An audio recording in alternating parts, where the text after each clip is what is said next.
Secularism పేరు మీద, secularism is not one way, it's two way. Secularism అంటే కూర్చోబెట్టి ఒక్క సైడ్ నుంచి వచ్చేది కాదు, అన్ని సైడ్ నుంచి రావాలి. ఇది చాలా ఆవేదన కలిగిస్తుంది. కొన్ని దశాబ్దాలుగా చూస్తున్నారు ప్రతి హిందువు. దీంట్లో మిగతా మతాల ప్రస్తావన కంటే కూడా నేను ఎక్కువ ప్రస్తావన చేస్తుంది హిందూ ధర్మాన్ని పాటించి వాళ్ళ వ్యక్తిగతంగా పాటించి బయటకు వచ్చేటప్పటికి మీడియా వారి కోసమో లేదంటే ఇంకొంత ఎవరైనా సాటిస్ఫై చేయడం కోసం తెలియదు, కానీ సాటి హిందువులు తోటి హిందువులను తిడుతూ ఉన్నారు. ఇది చాలా ఆక్షేపణీయం.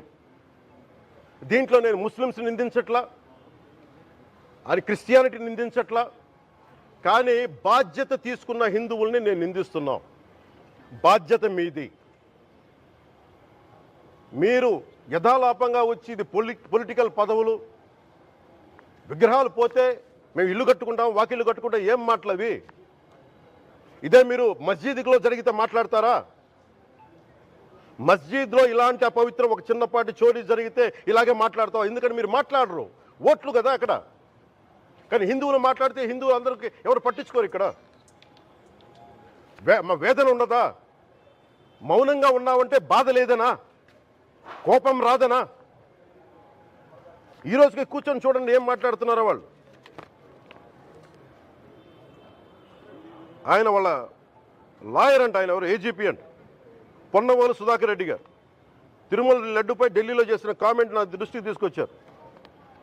ఇలాంటి సెన్సిటివ్ సమయాల్లో ఎయిదర్ మౌనం మంచిది, మౌనం దాటి పొగరుగా మాట్లాడటం, నన్ను పచ్చి బూతులు తిట్టినా, నన్ను వక్రీకరించినా, నన్ను రోడ్డు మీదకి లాగిన నేను ఎప్పుడు మౌనంగానే ఉన్నా. కానీ వైసీపీని నాయకులు విమర్శించే నాయకులు ప్రత్యేకంగా చెప్తున్నాం, సనాతన ధర్మాన్ని జోలికి రాకండి. తప్పు జరిగితే తప్పు జరిగిందని ఒప్పుకోండి, లేదా మాకు సంబంధం లేదని చెప్పండి. అంతేగాని మళ్ళీ అడ్డగోలుగా మాట్లాడితే ఎవ్వరం క్షమించం. ఇక్కడ మీరు కూడా హిందువులే. పొన్నవోలు సుధాకర్ రెడ్డి గారు మీరు హిందువులే. నోటికొచ్చినట్టు మాట్లాడకండి. తమాషాలుగా ఉందా మీకు? సరదాలుగా ఉన్నాయా? మొన్నటికి మొన్న ప్రకాష్ రాజ్ గారు మాట్లాడారు నా మీద. అరే నేను మాట్లాడుతుంది ఒక హిందువులు అపవిత్రం గురించి మాట్లాడుతున్నాను. ఇందులో ప్రకాష్ రాజ్ గారికి సంబంధం ఏంటి? ఇందులో నేను ఇంకొక మతాన్ని నిందించానా? ఇస్లాంని నిందించానా? క్రిస్టియానిటీని నిందించానా? అపవిత్రం జరిగింది, ఇలా జరగకూడదు, ఫుడ్ అడల్టరేషన్ జరిగిందని మాట్లాడుతుంటే దీన్ని గోల చేయకూడదంటే, అంటే తప్పు జరిగినప్పుడు మాట్లాడకూడదా? ఒక అపవిత్రం జరిగితే మాట్లాడకూడదా?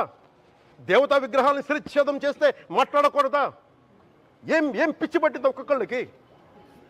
ఎవరి కోసం మాట్లాడుతున్నారు మీరు? ప్రకాష్ రాజ్ కూడా చెప్తా ఉన్నాను, నాకు మీరంటే గౌరవం, I have extreme respect for you. కానీ when it comes to secularism, Prakash Raj గారు, it's a two way, not one. I have extreme respect for you, you know that. మీరు secularism is all, it is not వే.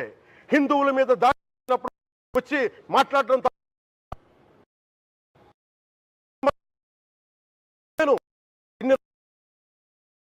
మంది కౌలు రైతులకు ఇచ్చాను, ఎంతమంది ముస్లిం ఇస్లాం రైతాంగానికి ఇచ్చాను నేను. ఇదే ఎన్ని మద్రాసాలకి డబ్బులు ఇచ్చాను నేను, 25 లక్షలు 30 లక్షలు ఇచ్చాను, నేను ఇచ్చినవాడిని. నేను నాకు అన్యమతం ఇస్లాం మీద గౌరవం ఉన్నవాడిని, క్రిస్టియానిటీ మీద గౌరవం ఉన్నవాడిని, చిన్నప్పటి నుంచి కూర్చొని మిషనరీ స్కూల్లో చదువుకున్నవాడిని. నా టీచర్ చెప్పిన సూక్తి, తను తగ్గించుకున్నవాడు హెచ్చింపబడినని చెప్పి బైబుల్ సూక్తిని ప్రతిసారి కోట్ చేస్తూనే ఉంటాను. ఇది నా గౌరవం, ఇది నేను చూపించే గౌరవం. మీరు మాట్లాడితే కూర్చొని నేను పాటించే ధర్మానికి అపవిత్రం జరిగినప్పుడు నేను మాట్లాడకూడదు, మౌనంగా ఉండాలి. సెక్యులరిజంకి విఘాతం అంటే ఏంటి? సెక్యులరిజంకి విఘాతం నా ఇంటి మీద దాడి జరిగినప్పుడు నేను మాట్లాడకూడదా? నా ఇల్లు 10 మందికి ఆశ్రయం ఇస్తుంది. నా సనాతన ధర్మం అన్ని ధర్మాలకి ఆశ్రయం అయితే దానికి దాడి జరిగినప్పుడు, దాని మీద అపవిత్రం జరిగినప్పుడు దానికి కూడా మాట్లాడకూడదంటే ఏం మాట్లాడాలి మీతోటి? ప్రకాష్ రాజ్ గారు, you have to learn your lessons. I respect you. It's not just Prakash Raj Garu, all the people who thinks in the name of secularism, you're going haywire. Let me tell you guys, we are extremely hurt. Don't make a mockery out of our sentiments. We are deeply, deeply hurt. It's not fun for you. Fun for you. Maybe it might be fun for you. It is not fun for us. It's a deep anguish, deep pain. Don't you ever forget.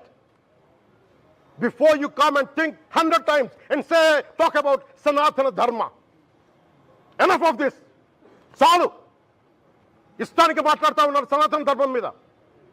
Ayyappa స్వామి మీద మాట్లాడతారు, సరస్వతి దేవి మీద మాట్లాడతారు, అల్లా మీద మీరు మాట్లాడగలరా?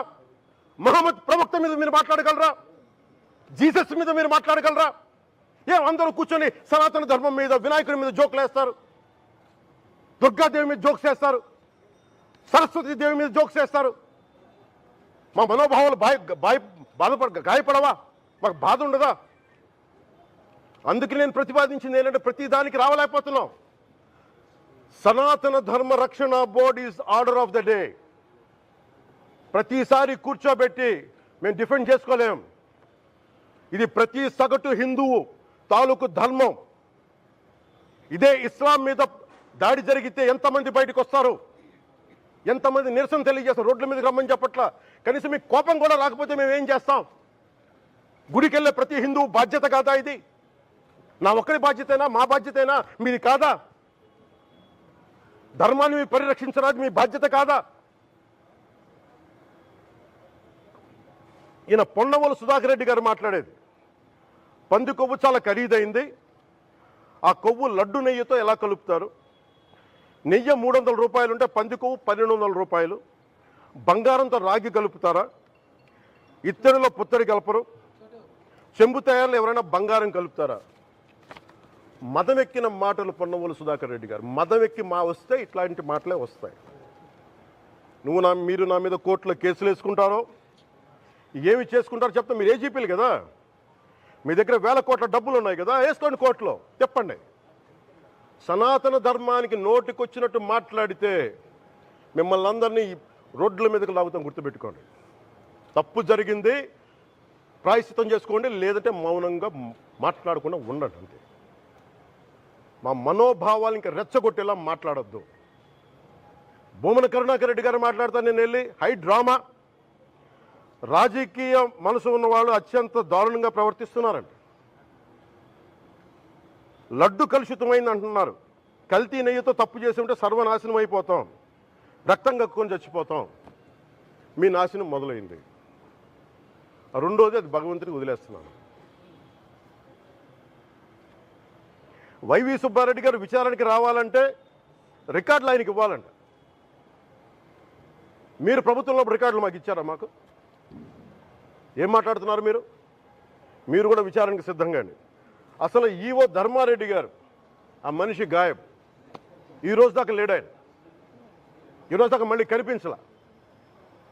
ధర్మారెడ్డి గారు, నేను మిమ్మల్ని చూశాను ఆ రోజున. నేను దర్శనానికి వచ్చినప్పుడు మీరు అందరూ ఎలా ప్రవర్తించారో నాకు తెలుసు, నేను చూశా. తిరుమలని ఇష్టారాజ్యంగా చేశారు, అది వ్యాపార కేంద్రంగా చేశారు, ఆధ్యాత్మిక కేంద్రం నుంచి పర్యాటక కేంద్రంగా చేశారు అది. ఇదే మీరు మక్కాకి వెళ్తే ఇలాగే ప్రవర్తిస్తారా? మీరు ఒకసారి మక్కాను చూసి నేర్చుకోండి. ఇస్లాంని పాటించే ప్రతి ముస్లిం ఎంత పవిత్రంగా పాటిస్తాడో చూడండి. అక్కడ అథారిటీస్ని అడగండి. ఒక చిన్నపాటి మస్జిద్కి వెళ్తే ఎంత పవిత్రంగా చూసుకుంటారో చూడండి. ధర్మారెడ్డి గారు, మీరు హిందువులా? మీ ఇష్టానికి మీరు చేసేసుకుంటారా? మీ బిడ్డ చనిపోయాడు, చనిపోయిన కనీసం 11 రోజులు లోపలికి రాకూడదంటే ఈ లోపల వచ్చేస్తారా మీరు? మేము మర్చిపోయామనుకుంటున్నారా? ఆగమ శాస్త్రం చెప్పింది మీకు ఇదేనా?